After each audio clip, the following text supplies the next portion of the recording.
സെബാസ്റ്റ്യന്റെ ഞെട്ടിക്കുന്ന വെളിപ്പെടുത്തലോടെ 2 കൊലപാതകങ്ങൾ സെബാസ്റ്റ്യൻ ചെയ്തതായി തെളിഞ്ഞു.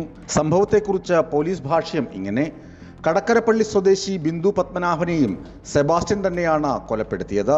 പള്ളിപ്പുറം സ്വദേശി CM സെബാസ്റ്റ്യൻ തന്നെ കുറ്റസമ്മതമൊഴിയായി ഇക്കാര്യം പോലീസിനെ അറിയിച്ചു.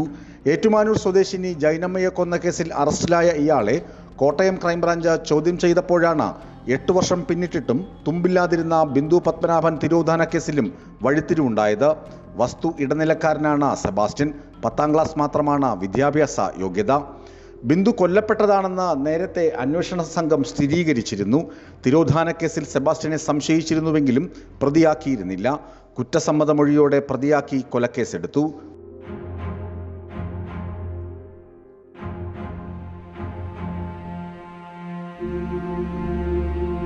2017 മുതലുള്ള അന്വേഷണത്തിന്റെ അടിസ്ഥാനത്തിലാണ് ബിന്ദുവിനെ സെബാസ്റ്റ്യൻ കൊന്നതായി ഉറപ്പിച്ച് ചേർത്തല കോടതിയിൽ ബുധനാഴ്ച ക്രൈംബ്രാഞ്ച് റിപ്പോർട്ട് കൈമാറിയത്.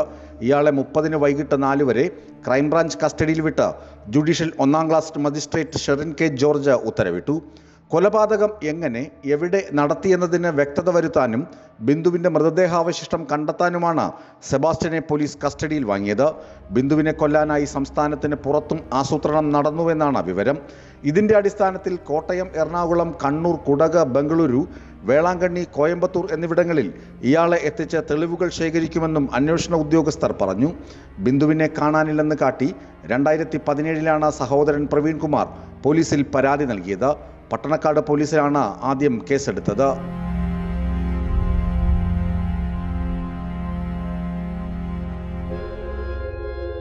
ഈ കേസിന്റെ തുടരന്വേഷണമാണ് ക്രൈംബ്രാഞ്ച് നടത്തിയത്. ബിന്ദുവിന്റെ പേരിൽ വ്യാജ പവർ ഓഫ് അറ്റോർണി തയ്യാറാക്കിയ കേസിലും ബിന്ദുവിന്റെ ഡ്രൈവിംഗ് ലൈസൻസും SSLC ബുക്കും വ്യാജമായി നിർമ്മിച്ച കേസിലും സെബാസ്റ്റ്യൻ 1ാം പ്രതിയാണ്. 2002 മുതൽ ബിന്ദുവിന്റെ സന്തത സഹചാരിയായി സെബാസ്റ്റ്യൻ എപ്പോഴും ഒപ്പമുണ്ടായിരുന്നു. അപ്പോൾ ബിന്ദുവിന്റെ പേരിൽ കോടിക്കണക്കിന് വിലമതിക്കുന്ന സ്വത്തുണ്ടായിരുന്നു. സെബാസ്റ്റ്യൻ ഇടനിലക്കാരനായാണ് അതെല്ലാം വിറ്റഴിച്ചത്. ചേർത്തല പോലീസ് അന്വേഷിക്കുന്ന മറ്റൊരു കേസിലും സെബാസ്റ്റ്യൻ സംശയ നിഴലിലാണ്. വിരമിച്ച പഞ്ചായത്ത് ജീവനക്കാരി ഹൈറുമ എന്ന ഐഷയുടെ തിരോധാന കേസിലാണ് സെബാസ്റ്റ്യൻ സംശയ നിഴലിലുള്ളത്. Crime branch detective inspector K Hemanth കുമാറാണ് കേസ് അന്വേഷിക്കുന്നത്. ക്രൈംബ്രാഞ്ചിനു വേണ്ടി അസിസ്റ്റന്റ് പബ്ലിക് പ്രോസിക്യൂട്ടർ M വിനോദാണ് കോടതിയിൽ ഹാജരായത്. വിസ്മയ ന്യൂസ്, ആലപ്പുഴ.